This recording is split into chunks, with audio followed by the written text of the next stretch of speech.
Assalamualaikum warahmatullahi wabarakatuh. Teman-teman semuanya yang lagi sakit GERD dan anxiety, semoga segera sembuh, segera terbebas dari segala gangguan GERD dan anxiety tersebut ya.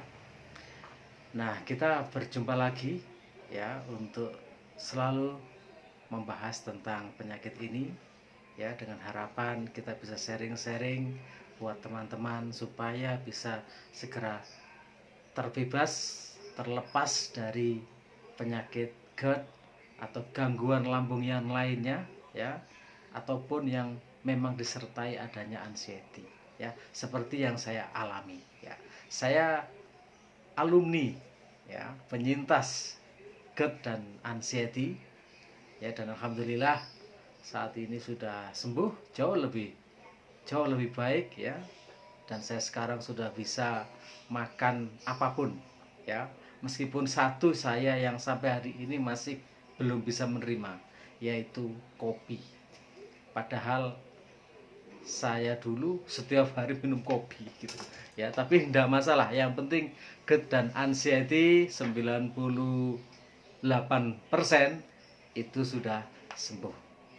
Nah, kali ini teman-teman, saya ingin membahas tentang apa sih yang menyebabkan GERD dan anxiety ya. Nah, saya alhamdulillah banyak ngomong, banyak sharing tentang GERD dan anxiety karena memang saya mengalami sendiri ya, sehingga saya lumayan tahu gitu, dan saya ingin selalu sharing untuk teman-teman, semoga lekas sembuh. Nah, kita bahas tentang penyebab GERD dan anxiety ya, semoga bermanfaat untuk teman-teman juga atau saudara-saudara dari kerabat teman-teman juga, supaya bisa menyampaikan agar tidak terjadi GERD dan anxiety ya. Nah, saat itu kejadiannya saya sakit itu adalah tahun lalu 2020 ya. Saya rasakan dimulai sekitar bulan Juli Agustus ya, yang mana pada saat itu ya, ingat itu adalah situasi awal daripada pandemi corona ini ya. Kita ketahui corona kan dimulai Maret 2020 ya. Yang mana pada saat itu, awal-awal itu suasana sungguh sangat mencekam ya, ketakutan terhadap corona ya, itu saya pribadi mungkin sangat berlebihan ya. Jadi pada saat itu, awal-awal itu kan semuanya dihimbau untuk di rumah, bekerja di rumah, menjadi kaum rebahan semua, termasuk saya. Dan saya ini sebenarnya usaha inti ya, kami ini adalah tour and travel, dimana usahanya penuh dengan happy sebenarnya, jalan-jalan. Begitu kena lockdown, hanya di rumah saja, itu yang menyebabkan saya mulai stres, nampaknya itu. Di samping itu, usaha tour dan rent car itu yang paling terdampak. Jadi pada saat itu omset zero omset ya. Nah, sementara yang namanya corona kemarin itu datangnya tiba-tiba, dan kami tidak siap.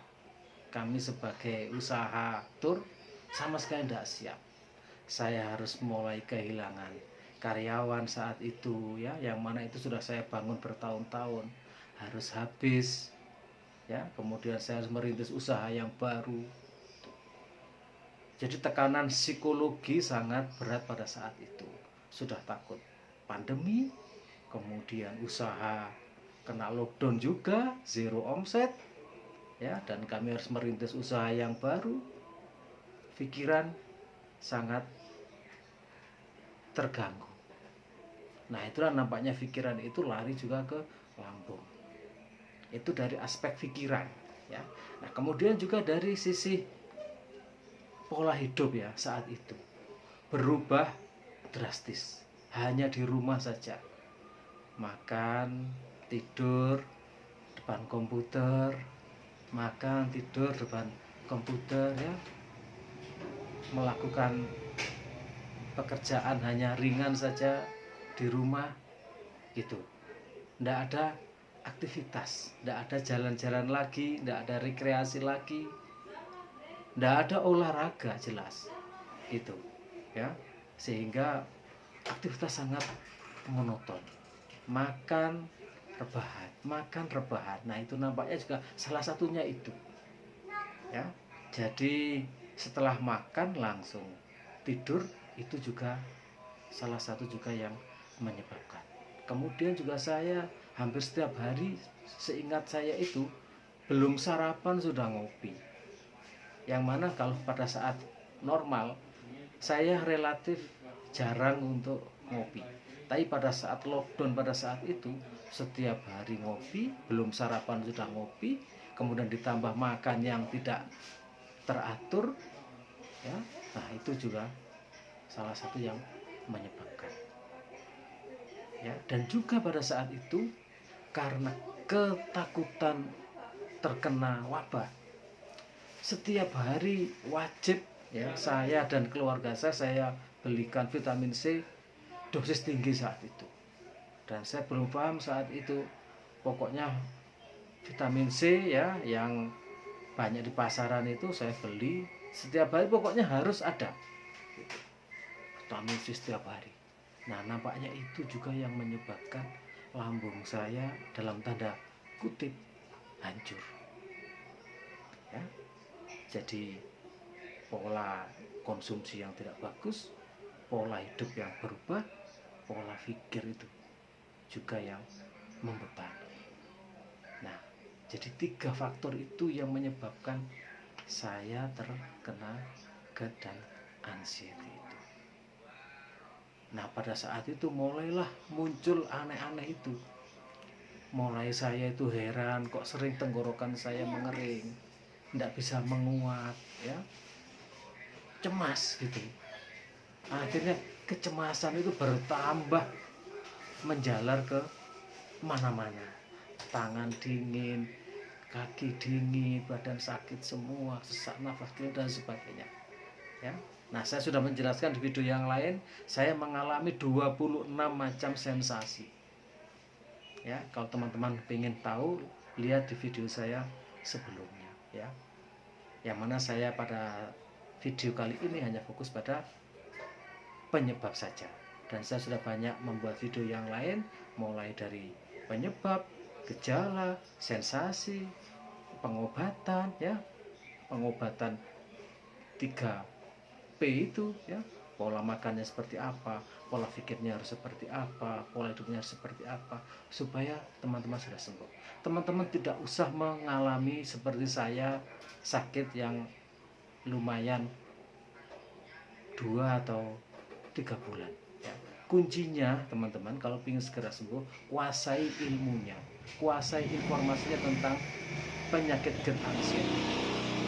Maka teman-teman akan muncul kepercayaan diri dan tahu apa yang harus dilakukan, kemudian obatnya harus kayak apa.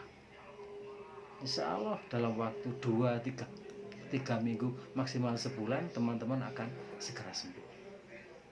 Itu teman-teman ya. Sekali lagi semoga sharing video saya kali ini ya, dan yang kemarin-kemarin juga yang akan datang, saya berharap bermanfaat buat teman-teman semuanya, dan teman-teman akan terbebas dari GERD dan anxiety. Salam sehat dari saya akhiri. Assalamualaikum warahmatullahi wabarakatuh.